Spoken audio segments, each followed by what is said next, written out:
Is this a cooking hack? What's happening, Panda Nation? Peter Von Panda here. I've never had one of these before. It's a Sous Vide, and it's the cheapest one I could find. And I thought, man, maybe I could fix some of my cooking problems in my house with something like this. So let's take a close look at it and try it out. So I've got some stuff here. The Sous Vide cooker itself, which I think means vacuum bag or something like that, cooking with vacuum.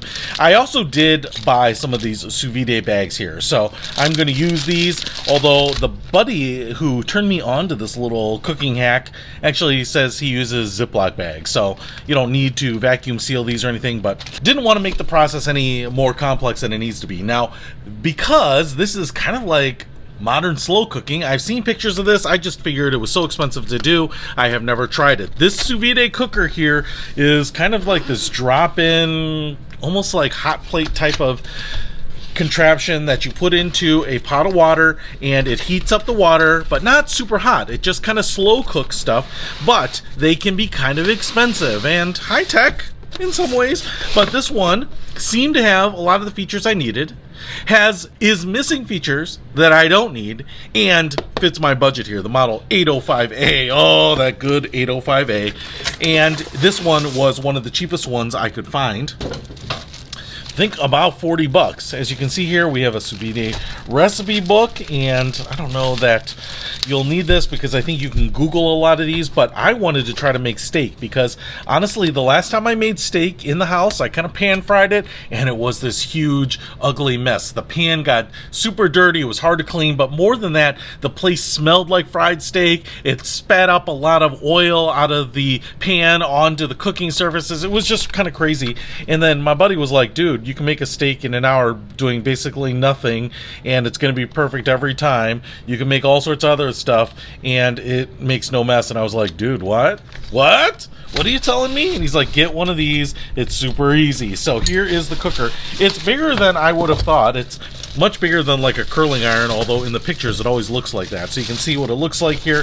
You know, you can see my hands right here. It kind of looks like a fairly big contraption. I would call this thing maybe standing about 14-15 inches tall. And this is the business end of it. You can see it looks like stainless steel, and what we have inside there is some sort of heating element. So that's going to heat up the water, kind of move it through. I'm assuming there's some sort of like stirring contraption in there to kind of keep the water moving so that you don't get like hot water on one side of your cooking contraption. This is the piece that will go over your pot, kind of that edge, and hold it in place. Now, you can actually get a Sous Vide like reservoir. It looks like kind of a plastic tub. They're not super big, but I didn't buy that. I'm just going to use like a standard pot, and you can see here that this is removable too. So if you don't need this, like I think some of them have like a lid with a hole in it, you could put that in there, but I definitely am going to need that. Up here we have this plastic portion. It looks like this might light up, and then we have right here, oh yeah, so satisfying, a display. So this is where we're going to set the temperature, and I think even the time. And then we also have a 3-prong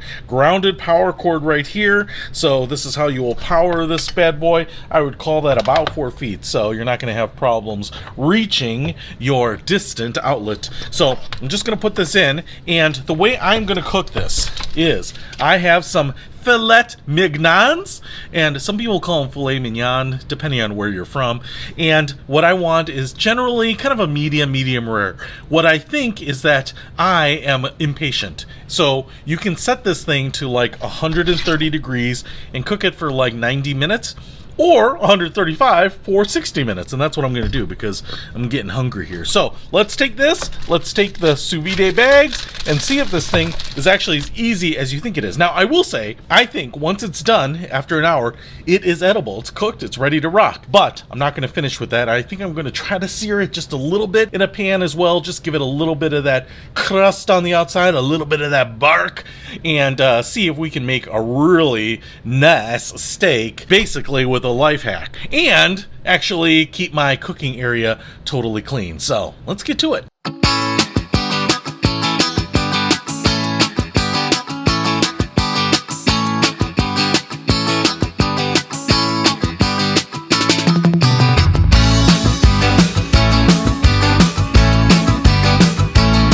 right, we would not expect the water to boil, but it is pretty warm here. And this little band here has turned green, meaning that we have reached the appropriate temperature that we set, 135, which is nice. A nice visual reminder, 134.9, so you can see it just bounces around. It's kind of maintaining that temperature. I've now taken the steaks here and I've put them in the bag. I've tried to get them as close to the bottom as possible because I need them all fully submerged here. Obviously, some of these can't be sideways completely. But what I'm going to do is I'm just going to let the weight of the water kind of push the air out. And then I'm going to just roll the top, hold it over the edge, and then use a binder clip to put it into place. So that is generally how I'm going to do it. It's a little janky, but that is how we do things here at the Panda Research Institute. We see if things can work under less than ideal conditions. Yeah, or I'm just cheap, but you'll have to decide for yourself. So let's get these bags in there and set the timer for an hour. All right, all the steaks are in there, and one thing I do want to show you here, when it scrolls, it kind of goes back and forth between the temperature and the time. When I set this to an hour, I didn't do anything. Actually, once it reaches temp, it actually starts counting down on its own. So the automation here is pretty nice, even for this cheap $40, $50 Sous Vide rod, I guess, cooker or whatever. I mean, it's pretty nice. It's not like web enabled or anything, but from a standpoint of convenience, it kind of is pretty slick. So, all right, 1 hour till dinner. Well, kind of, because like I said, once we take these out, we're going to do a little bit of finishing on them. All right, so these things are fully cooked, so I think you could just go ahead and tear into them and eat them. I'm kind of curious what they look like. The nice thing is, oh man, you know what? This looks not bad. Man, that is soft. You can see my fork just goes right in there. That is not bad. So I'm going to pull all of these out. So actually what I'm just going to do here is I'm just going to take a quarter of this and cut into it with a fork. Man, that is soft. And as you can see, it's not like a restaurant steak because it obviously it's been sous vide as opposed to grilled, and so you don't get any char. But if I pull it open like that, you know, looks like what you would hope the inside of the steak to look like. And tell you what, that is pretty tender. But again, what I'm noticing here is that it's just like eating the inside of a steak, like if I cut off the top and the bottom of a finished steak. And so that's why I am actually heating up some butter in this pan here. And once this gets up to temp, once it gets really hot, I'm just going to go ahead and cook both sides of each of these steaks for 1 minute, I think, on each side, maybe on the edges too, if this doesn't get too dirty here. But we're going to try that and then try it again and see if that makes it even better. All right, just took this one out, and because it was kind of falling apart, you can see this one is medium rare, just based on how long I put it in there, and I like it. And honestly, that gives me a little bit of hope that when I go ahead and sear them in the pan, that everything will come out just the way I like it, which is medium rare. All right, so here we go. Just gonna get these things in here. And grill up inside of these. Just for a minute or so. All right, so I have these steaks here, and if you want to join me, feel free, because I can't finish all this. Although, I feel like I should give it a try. Like the old 96er. Everyone eats free if you finish it. No one's finished it in my lifetime. But what I want to do here is cut into these. And I guess the sous vide thing is like, it actually cooks it. It's ready to rock. You can eat it. It's just, to me, the texture was just so uniform throughout. I mean, it tasted like good cooked meat. The taste wasn't bad. Had that salt and pepper in there. But you're kind of missing that exterior bark. And now, with this, I've got that cooked meat, but I've also got that bark on the outside, that kind of charred piece. So I think it's more of like getting the contrasting textures than just one texture. Oh yeah. Man, I tell you what, that tastes great. I'm sure you could dress this up however you want. It's got a little bit of that char on the outside.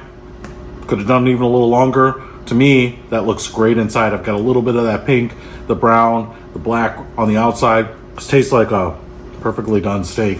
And I guess that's why they sous vide stuff in restaurants. It's actually like a hack to me. And it's easy. It's kind of a set it and forget it thing. It's delicious. There is very little cleanup. I mean, really, the water is the cleanup for the most part. It's almost too easy because I don't think you can really overcook the meat. It'll just start to come apart, but it won't be overdone per se. Cleanup is easier, process is easier. I mean, you could just have something like this sitting in the corner of your kitchen and make delicious steak inside at any time, especially when you don't want to do that because of the mess. You know, it's the winter, the weather is bad outside. Well, you don't have to make any sacrifice anymore. This may be the best cooking appliance I've ever bought for 40 bucks. If you want to pick this up, I'll put a link to it in the description below. Peter Von Panda, out. We can discover more and explore so much deeper.